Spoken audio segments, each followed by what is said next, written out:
So for everybody who's tuning in, I am Corinne Crabtree. I am the host of the Losing 100 Pounds podcast. I am also the founder and CEO of the No BS Weight Loss Program. And today we are going to talk all about medical diagnoses and weight loss. How do they fit together? And why do so many of us struggle with feeling like we're deprived, it's unfair, and all the things? So that's what I want to teach y'all today. So give me a heads up inside of Facebook. If you can hear and you can see me, that would be great. And let me pull up my notes so we can get started. I have lots and lots of awesome things to talk to you about today. Let me find my notes. If y'all are anything like me, you have 1,000 tabs open at any given time. That's what Corinne's doing right now. Corinne has 1,001 tabs open and she's trying to find her notes. All right. Let's do this. I haven't gotten a confirmation from my team yet that y'all can hear me, but I am just going to assume everything is working okay. So we will see. Yep, I got a thumbs up. Perfect. All right.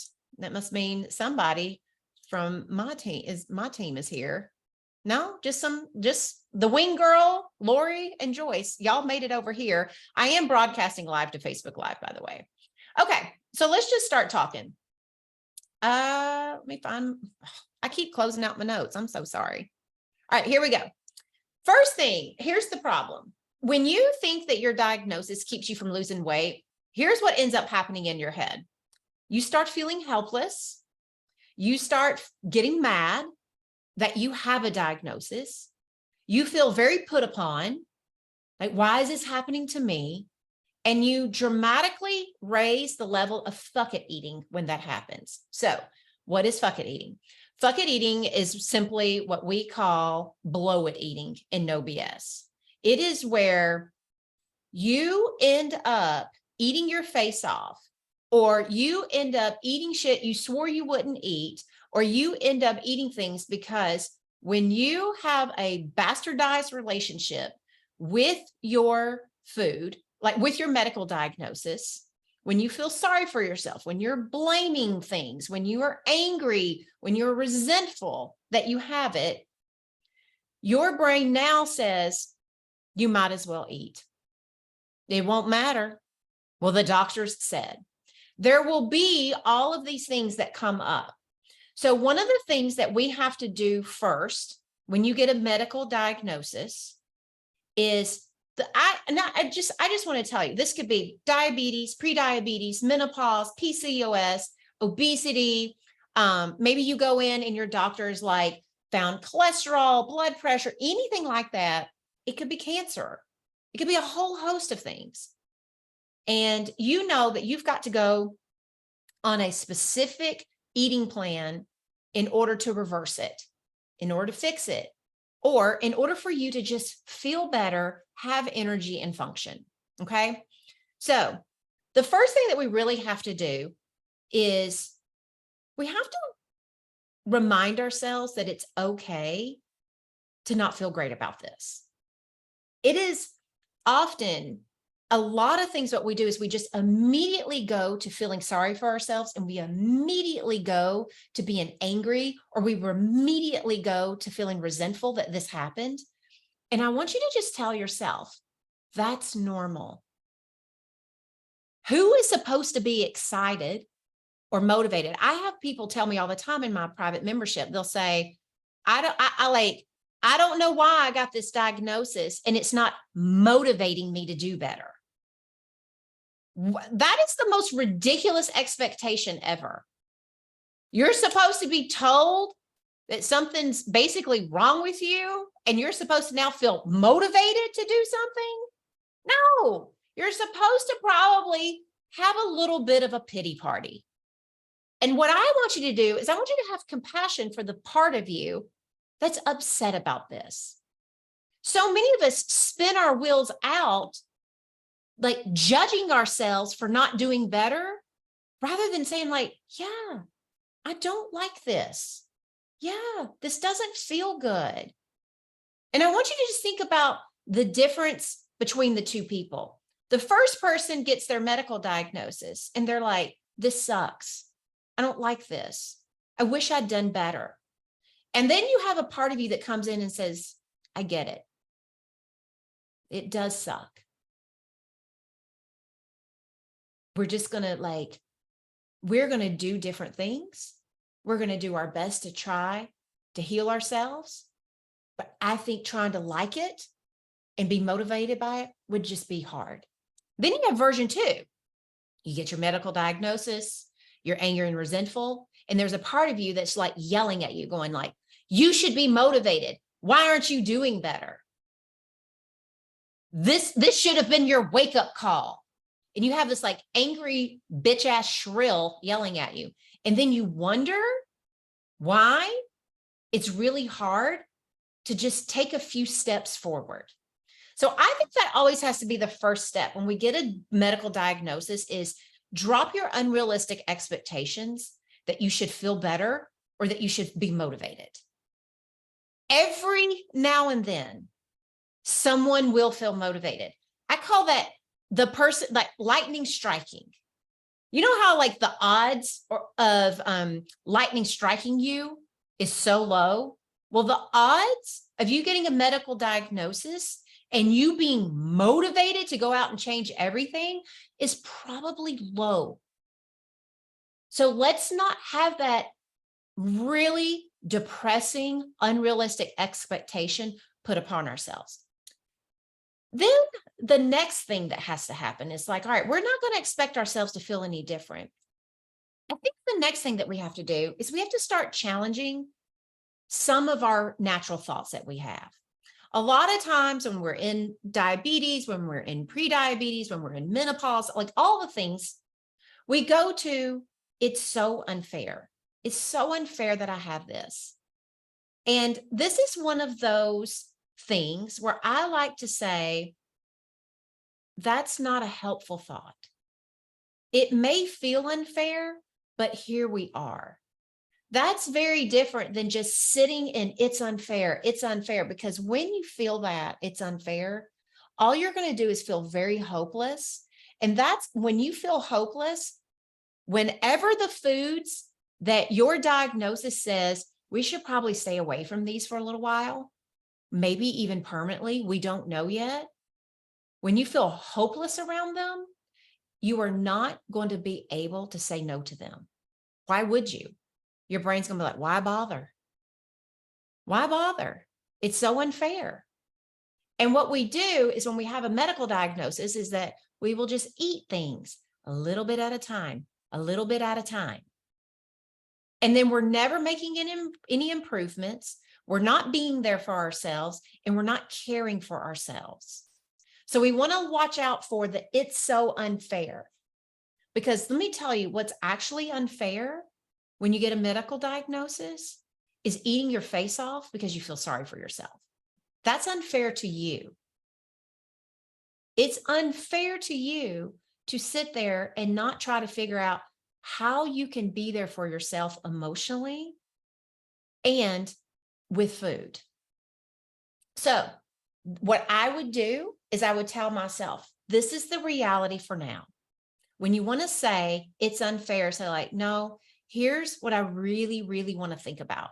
I want to think right now, this is just reality. I don't need to think about the long distance future, because your brain is probably going to want to go off and catastrophize. It's going to want to think I have to eat this way for the rest of my life. It's going to think you have to change everything today. It's going to think 1,000 things. And all we want to do is calm ourselves down. And we want to just say, the reality is right now, I have a diagnosis and I need to figure out like what's in my control today. The things that are in my control are this. I don't have to do anything, because here's the actual truth. A lot of people say like, well, I have to change how I eat. No, you don't. Plenty of people will eat themselves into a grave. Plenty of people will just keep on doing shit. You don't have to change anything. You might choose to. And so you want to remind yourself what's in my control is I'm going to have choices. You also have this in your control. the pace at which you make changes. So for a lot of you, you keep saying, I got to change everything today, but then you feel so hopeless. You get caught up in the it's so unfair and you're eating your face off all day long. I'm like, then why don't we do this? Why don't we make first level mini changes that make your brain scream, it won't be good enough? What if we just start with those changes first? Instead of sitting there and thinking we have to make all the changes, let's just say this. I'm not prepared to make all the changes today. Here's what I am prepared to do. I am prepared to make small changes until I have more courage, until I have more resolve, until I have a little momentum, and until I notice it might not be as bad as I think, then I'll make more changes. Because if you at least start there, you will start getting on the road to making changes. I was coaching someone yesterday inside my private membership. She basically has like her liver enzymes are out of whack. She's got a few things because she's been a binge eater in the past. And she was saying, like, I need to make a lot of changes. My doctors, like they said, you know, try intermittent fasting, try cutting out all your sugar and your flour, try to all that. Like doctors, God love them. They are well-meaning. What they don't understand is where our emotional state is. Their job is to worry about our current health state. But most doctors don't really understand how to meet you where you're currently at, where your nervous system is. They're going to give you something and they're thinking you're going to go home and you're going to figure out how to start it. Just because they say they want you to cut out your sugars and stuff, usually, unless they say it needs to stop today or you're going to die, most of the time, here's what they're really saying. Here's the thing I think you should do based on what I know. And most doctors don't get a lot of nutritional training. I have a lot of doctors in my program. I actually am training doctors right now on my methodology and stuff. And this is what they always say. Most of the time, like when we are in the office, because we don't get a lot of nutritional training, all we're doing is we're telling them something that we've heard that might work. We don't have the time to tell them, now here's how I'd like you to take baby steps. What is your nervous system like? Can we calm you down? Like that's not their job. Their job is not to coach you like it's my job or like it's your job to calm you down, to figure out where you can start, how you can layer this in.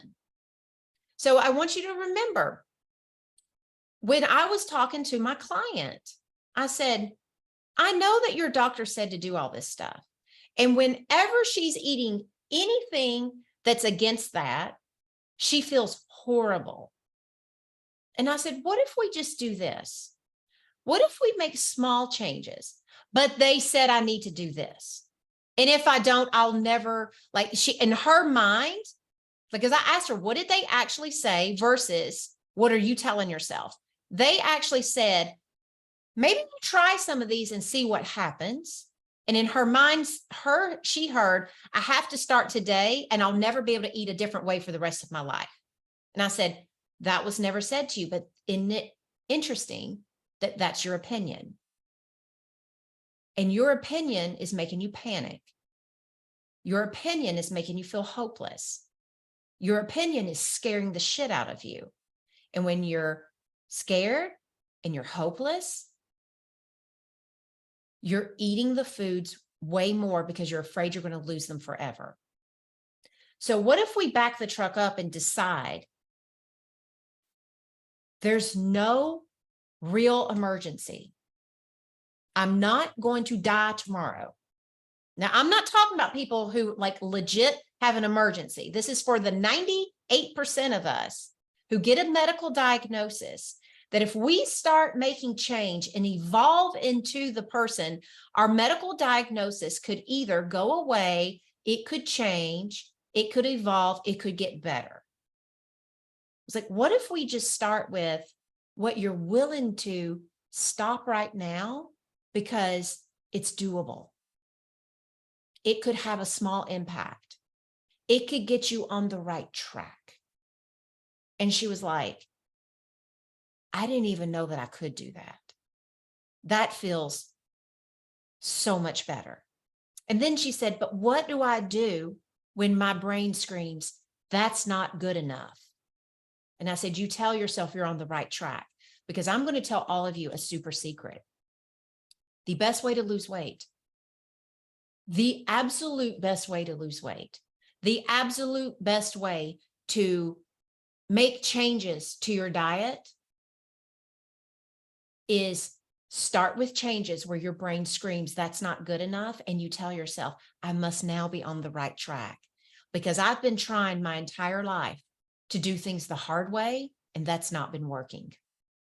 Every time I've tried the hard way, I've been successful for a little bit and it blows up in my face and I revert right back. So the hard way has not worked for me. And a lot of you need to tell yourself the narrative, the hard way doesn't work. The not good enough way is how we scale to getting to where we want to be.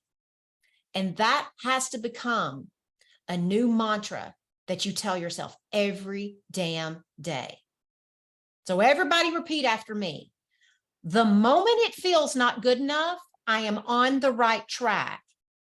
I no longer lie to myself that not good enough doesn't count. And when I try to tell myself that, I'm going to be the adult that walks in the room and says, not true. I know you think that, but let's just see. Because here's the thing, proof is in the pudding. You don't know, because if you've always been not doing the not good enough stuff, how the fuck do you know? Where's your crystal ball? You need, this is what I tell my clients inside No BS all the time. Rather than telling me something won't work before you try it, go fucking try it. And then you come back to me with what happened. Because then we can talk. But until then, I don't want to hear it. And you shouldn't want to hear it from you. Could y'all imagine if you let your kids do that? Well, I'm not going to sign up for this thing because it won't work. But, well, okay, I guess it won't work. You must be telling the truth. I'm not going to do my homework tonight because I'm never going to understand math. Well, okay, I guess you can just give up math, quit school at the age of 8. You would never tolerate that stuff. So stop tolerating it from you. And the good news is you can't control other people, but you can for fuck sure control you. All right. So here's the other thing that you might need to do. So we're going to look out for things like it's so unfair. Here's another one that y'all do to your stuff. I should have done better. I set myself up for this, and we spend time mad at our past self. That solves nothing. Here's where we're at today. My past self did these things, and my present self is going to fix it for all of us. Stop being mad at your past self. Like for a lot of you, the reason why this is happening is simply because you're an emotional eater and you've never been taught how to deal with your emotions without food. And so you spent years and years and years trying to solve self-worth, fitting in, people pleasing and stuff with ding dongs, cupcakes, and Oreos, maybe some chips. And you were solving problems with something that it can't ever solve. Well, then you get a medical diagnosis. And now guess what we have to do? We actually have to learn how to take care of our emotional needs, because we're not going to have this food to do it now. So it's just an invitation for present day you to start saying, like, I am not mad at you for spending your entire life without an emotional coping skill. If the best you could do was eat, great. But now we actually have to solve what's really going on in our lives. Now we have to learn how to set boundaries. Now we have to learn how to say no to people without feeling guilty.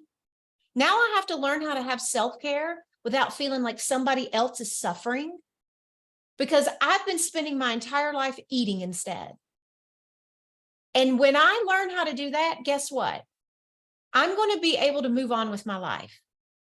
I'm going to be able to let go of some of these foods and reverse some of my medical diagnosis, or at the very least, stop them dead in their tracks, or maybe feel a lot better. All right. The other thing that I want y'all all to consider when it comes to your medical diagnosis is a lot of times we have a lot of fear about taking some of the foods away, not having the things anymore.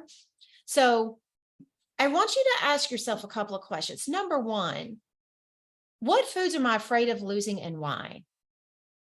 Have I been using them to serve a need for me that food just wasn't intended? If that's the case, now you know exactly what you're going to need in order to be able to change your diet. You're not going to need willpower, and you're not going to need to suffer, and you're not going to need to just get over it. You're actually going to have to learn how to do things that you probably were never taught how to do growing up. That's what we specialize in No BS weight loss. We spend so much of our time actually learning those things so that you're not spending your entire life just willpowering and suffering and struggling through trying to lose weight. The other thing is you really want to ask yourself, do I even know that I'm going to hate this lifestyle as much as I think? A lot of times we convince ourselves that whatever we need to do in order to, take care of our health needs, we're just going to hate it. It's just going to be awful. I want you to think about this. Maybe it won't be as bad as I think. Maybe I will learn to like it. Maybe it's going to be temporary, and I'll be able to reintroduce some of the things I love, but I'm going to learn how to reintroduce them in ways that it works for me this time. And those are some of the things that I want you to consider. So if you don't walk away from anything today, number one, we have to stop being hard on ourselves that we're not motivated because of a medical diagnosis. There's layers to this. There's probably reasons why these foods have such an attachment to us, why we want them so much. And the other thing is cut yourself some slack. How can I start with small steps? Because if you're the person who keeps trying to just do it all on a dime and it fizzles out after a week, a few days, or 2 weeks, maybe we need to take a gradual approach so that you're not just all or nothing all the time. All right, I'm going to open it up to questions. I've got a few coming in. If you have questions, you can post them in the chat. My team is going to be filtering up questions. What do you do if you just feel numb after? Same thing. You just do the exact same thing. I'm numb. Give it a few days. Usually if you're numb, it's because it's come out of left field and your brain doesn't know what to think yet. Then after a few days, it's kind of like when someone loses somebody. Sometimes when someone initially dies, guess what? They feel numb. They don't feel the grief yet. They don't feel the anger that they're gone. They don't feel the sadness. They don't feel that stuff yet because it's like a shock to the nervous system. And a lot of people go through that. And so the same thing happens with a medical diagnosis. Give it a few days, give it a few weeks. Start making some of the changes. And I guarantee you that when you start making some of the changes you need to make, whatever emotions that are going to come up, they start coming up then. And then you look to those. What if you are motivated and do it right and it doesn't work? So that's a good question. Then you have to try something else. If it doesn't work, then why not just try something else? Maybe what you tried was just, this route didn't work. What else am I going to try? What's the next thing I'm going to try? What's the next thing I'm going to try? It's kind of like when I talk to my clients about weight loss, I give them 4 basics to do. And one of them is stopping at enough. And we have inside of our membership loads and loads and loads and loads and loads of ways to try stopping at enough. One's called halftime method. If the halftime doesn't work, we go to 2 bites left behind.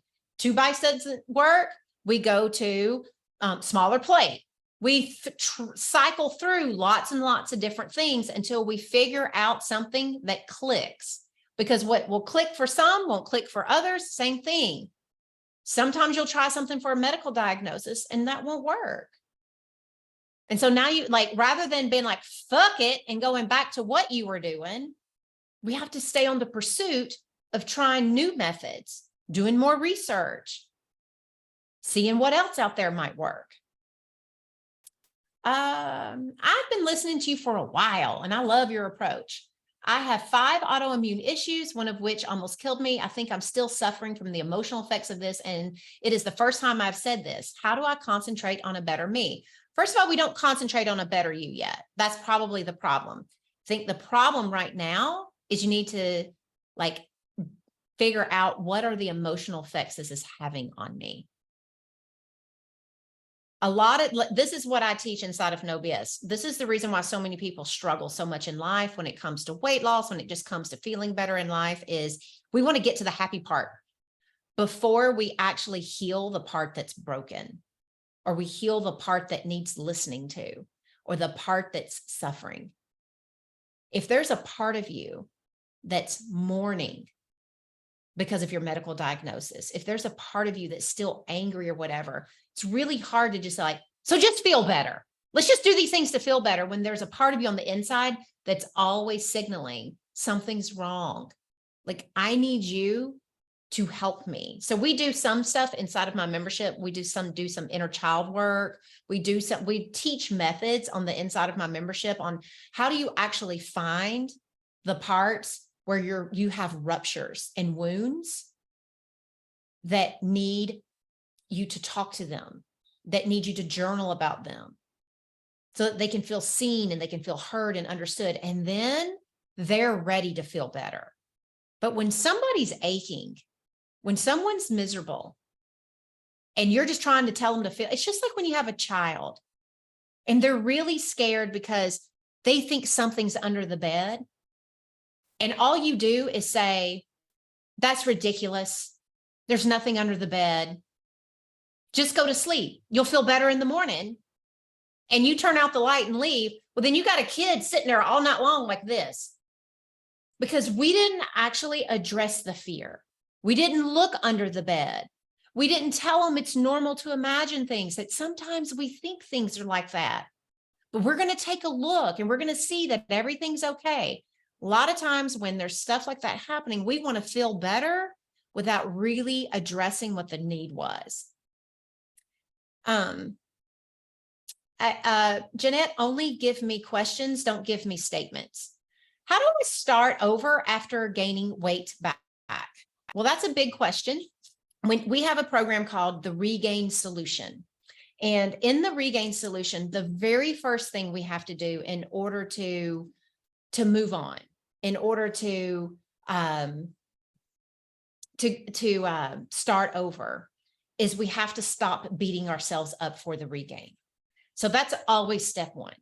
Because if you try to start over and you keep telling yourself, well, all you did last time was quit and regain some weight. While you did, I hope you don't regain weight again. If you have a narrative in your head that's just going wild over and over and over again, it's going to be really hard that in the moments when you're tempted to eat something, or when you're going to wait for hunger, or you're going to stop eating something when you've had enough and it tastes good, if you're sitting there still in shame about your regain, your brain's going to offer up, it's not going to matter. I mean, you regained your weight the last time, and it's going to feel so true. So always the first step is we have to first and foremost, you have to forgive yourself. You have to say, it's okay. And then the second step is finding the reason why the regain happened to begin with. And it's not because you're lazy, and it's not because something's wrong with you. Like, we have to remove the judgment part. We actually have to tactically figure out what was it that like caused me to regain. And so one example is inside my membership. A lot of times when people join us and they say, like, I regained the last time, they find that while they were losing weight, a couple things might have happened. Number one, they picked a diet that they were never going to keep doing. Like, they picked something that they convinced themselves, I'm just going to do this. I'm going to do this really hard thing. And I'm going to have a lot of willpower. And when I lose the weight, I'll probably feel so good that I'll be fine. But then they're trying to reintroduce all the foods that they ate before without any practice. And the second they reintroduce the foods, they are just flooded with, oh my God, this is so good. And if all you did was willpower your way down to losing weight and you really suffered and you really struggled, the moment you start feeling good with the food, it is impossible to stop eating. Because you now do feel good. And you're not going to want to go back to suffering. And every time you tell yourself, you know, I'll start over tomorrow, I'll go back to what I was doing tomorrow, your brain's like, oh no, are you kidding me? We feel too good. That was suffering and we did it for a long time. I'm not going back. And so your brain will offer up every excuse. It will tempt you. It will have cravings. It will have all the things. So those are just the first two steps. We have to forgive ourselves. We have to make peace with the regain. And then we have to figure out, what did we do the last time that we need to learn from this time so we don't set ourselves up for that again? There are other things that you need to do, but that will help you kind of get started. So if you want and you join No BS, there is a regain solution class that you can take that will help you walk through that. I also have an autoimmune issue and can't figure out what to do because nothing is working. Any ideas? You know, unless I know it, like, I don't really know how to teach you about specific things to eat for the autoimmune things. But when you say nothing is working, I want you to just at least ask this question. Like, am I actually compliant? Like, am I actually doing it? And this is what I watch some people with autoimmune, like they think they need to switch everything overnight. And so they do it in fits and starts. So they'll do it for a week or two. And then, you know, for a few days, they'll eat some shit. They may not be binging their face off, but they may be like grab assing, like just eating a little here, a little there. Then they like go back to it. And if you need to make one of those big shifts, it takes a long time for everything to click in. So you have to ask yourself, am I actually doing it consistently enough for long enough to see that? And if you're not, then we have to start looking at, why do sometimes we become inconsistent? In those moments when we're not consistent, what is it that we need to do, like, or tell ourselves or think differently to be more consistent? Are we like, are we not being consistent because we keep telling ourselves things like little things won't hurt? And it's like, well, little things actually are hurting because I'm trying things for a couple of weeks. I do this, you know, I give my body a signal that it's not really healing. Then I have to start over. And when I start over again, I feel really bad about myself. And then I set myself up to have more inconsistent eats. Like, we have to just look at all the reasons, like, what's going on, like what actually isn't working. I have completely changed my diet and I am white knuckling it to see some changes in my blood work in September. I'm worried that if I don't see changes, I'll just go back to eating all the crap. You will. If you are telling yourself right now, the only reason why I'm doing this is to see changes in September, if you don't see changes, then yeah, you just took away all your motivation and your why. This is the thing. As you're doing it, we have to address now, why are you white knuckling this? What are you telling yourself that causes you to be using so much willpower? If you're using work, here's the easy way. What are you telling yourself? I should eat. I have to eat. We have to change. Like, here's 2 easy tips. Rather than saying I should, just say, like, I don't have, like, I choose to. Choose to is a really good way to be like telling yourself the truth. You don't have to do jack shit for your blood work. You can keep eating like crap and just not give a fuck about your blood work. You don't choose to do that. And the person who chooses to work on their blood work is also choosing these foods. So when you're sitting there telling yourself you have to, you have to, you have to, it's just a lie. And when you lie to yourself, it always feels gross. The other thing is, like, when you tell yourself you should, you just tell yourself, no, that is not the truth. I'm going to do this. I'm going to see what impact it has on my blood work. And if it doesn't have impact on my blood work, you have to start telling yourself, here's how I will show up for myself. You already know there's one way you might show up for yourself. You may show up for yourself like an asshole and give it all up and tell yourself nothing works, and you might have a pity party. But you've also got to decide, here's the other way I can show up. Here's the other person that I can be. And this is what she's going to be like. Like, a lot of you forget you get to decide how you show up for yourself. And if you don't like the automatic way you will, then you better come up with an on-purpose way that you will. I was told years ago that I can't have a knee replacement until I lost weight. That was like 4 years ago. I think part of my problem is simple rebellion. Any suggestions on how to quit rebelling? You first, before you can quit rebelling, you got to know why you're rebelling. What are you telling yourself that's just not true? A lot of it is that bullshit of like a lot of us want to rebel because the way that we say things is like, I have to lose weight to get a knee replacement. No, you don't. You just proved you don't. For 4 years, you've proved you can always choose not to get a knee replacement because you didn't lose weight. You're not rebelling against shit. Here's the other thing. Whatever you tell yourself that you have to do to lose weight, you have to look like, what am I telling myself I have to do to lose weight? You may want to choose to do it. You probably need to be inside of no BS, because I'm going to tell all of you, if you've got like rebel mentality, you lose motivation. These are emotional issues with weight loss. This is not food issues. A lot of you are asking me questions about how to lose weight that are laced in, you're not addressing your emotions. You're like, just tell me what to do. So I'll just feel like shit while I do it. How about we stop doing that horse shit? That's why it never works. I was just diagnosed with prediabetes.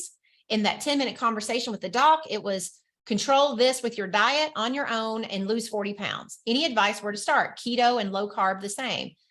I don't know. I don't teach keto and low carb. Go Google. That's a Google question. But here's the thing. If you want to lose 40 pounds, I coach plenty of people who are pre-diabetic all the time. Most of them, you know what they don't need to give up? They don't need to give up all the sugar and all the flour and all the things. You know what they need to give up? Emotional eating. Because most of the time, when they're filling their emotions with sugar and shit, if they fix the emotions, they automatically drop a lot of their sugar consumption. They automatically drop a lot of their consumption of just stuff that doesn't make them feel good physically. But I will tell you this, when your emotions are being filled with food and you physically feel bad, you will prioritize emotional feeling good over physical. I watch people do it all the time. A lot of you think you should be motivated because you physically feel bad. But if you are scared, if you are in fear, if you are feeling despair and loneliness, your brain is like, oh no, we got to solve for that. You can deal with knee pain. You can deal with this pain. That's the real things we have to be working on. I'm hyperthyroid and nothing works. How do I deal with feeling hopeless and frustrated? Well, I would just tell myself, I'm hyperthyroid.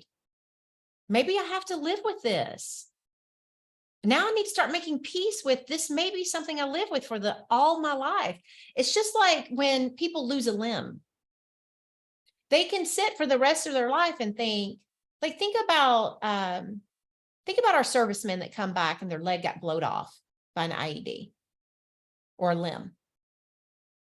They mourn that and they miss that. And there are times they wish it hadn't happened, but they're also like, and I got to live my life. I got to figure out how to live with this.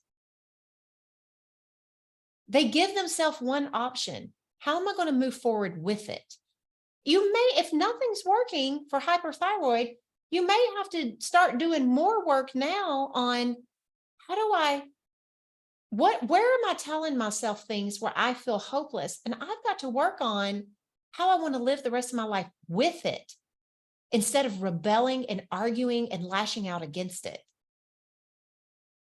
I'm on 10 different psych meds. Each causes hunger and weight gain. What can I do? I would talk to my doctor about that. That's actually more of a medical thing. That's not anything that I like. That's just not in the scope of something that a weight loss coach on the internet on a free Facebook Live really should be talking about. So I would actually go to my doctor and I would talk to them about what should I do about this? How do I let go of the carbs? At night is the worst. First of all, I want to know why you want to let go of the carbs. Just for all of you, women need about at least 130 grams of carbs a day. I don't suggest you count them, but a lot of you think you have to let go of carbs. Unless you have a doctor telling you you are allergic to carbs and should never eat them or you'll die, most of you are trying to address losing carbs because the diet industry has bastardized them.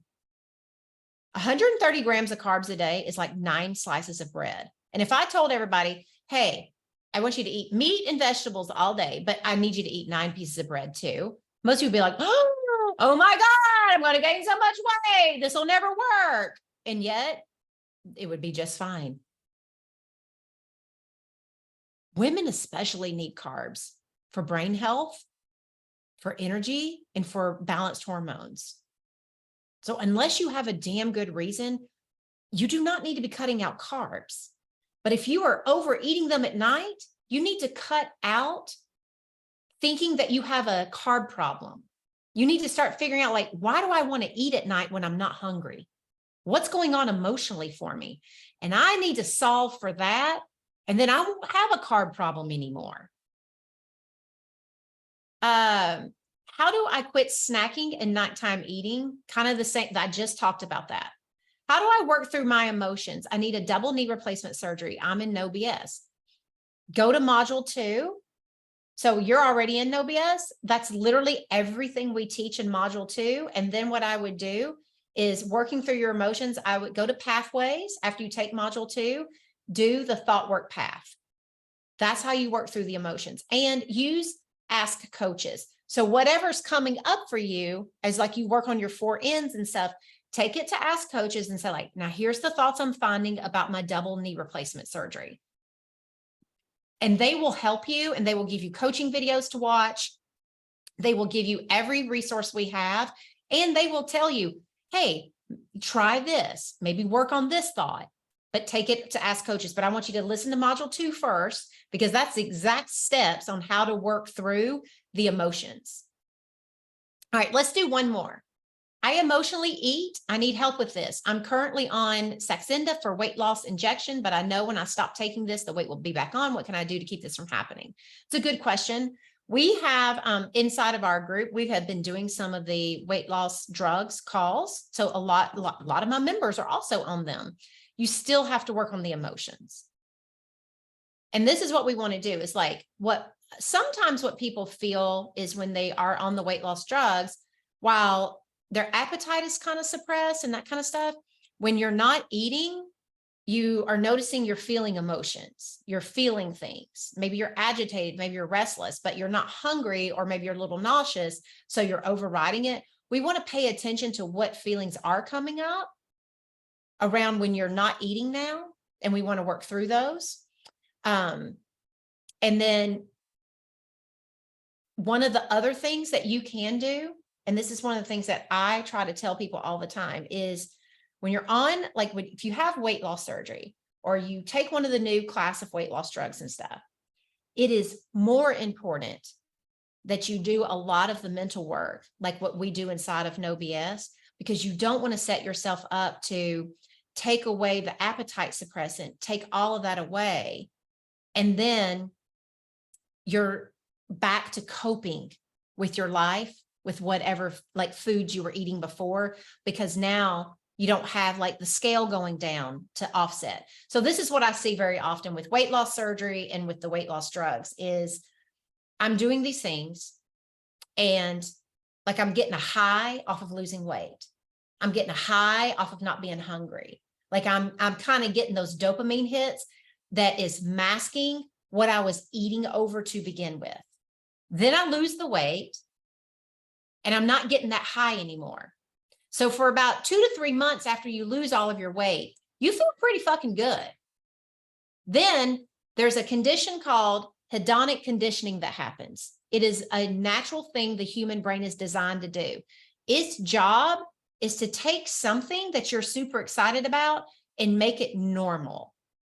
Because we're not supposed to be high all the time, and we're also not supposed to be low all the time. So our brain's job is to try to keep us just in a stable emotional pattern. So hedonic conditioning means whatever I'm excited about, over time, it just becomes my new normal. It's just like if you get a new car, you swear to God, you're going to take care of it. It smells so new. Nobody's eating in the car, like all the things. 3 or 4 months later, kids are eating in the car, doesn't feel as special. You're used to it. It's just your car now. The same thing happens with weight loss. After a little bit, you're not riding high on it anymore. You're not getting hits off the scale going down. Like you're maintaining. So insecurities get to come back up. Well, I hope you don't gain weight. Because if you didn't do that mental work all the way down, your brain's going to be like, I hope you don't gain weight. You better be good. There's no room for error. You know, you're not on the drug anymore. You need to pay attention to everything. So then you start feeling anxiety again. You start feeling worry. You start feeling fear. And you don't have the drug or you don't have something to offset that. So your brain goes to, well, what worked in the past? Because if she didn't really learn how to think better about herself, if she didn't really learn how to deal with her emotions, if she didn't really learn how to identify what causes her fear and anxiety, oh, I know, ding dongs, ho-hos, Twinkies. Your brain's just going to go back to what it knew. And then it's going to start offering all of that. It's like, oh my God, she's over here worrying about her weight loss. I think you might be hungry. You know, you did so good.